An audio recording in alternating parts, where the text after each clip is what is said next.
But a very mad. Then you have like psycholinguistics, sociolinguistics, and the philosophical aspect of linguistics.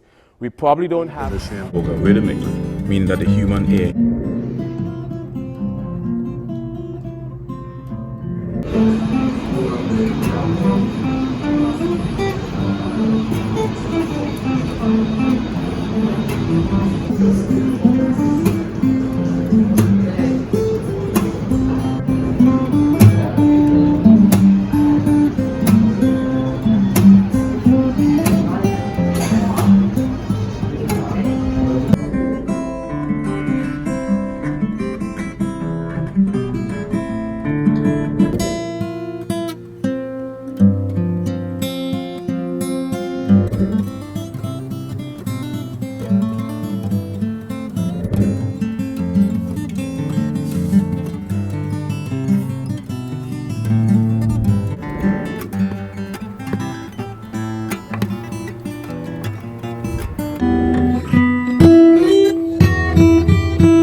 Fascinating phenomena. The vanishing point is the point phenomenon.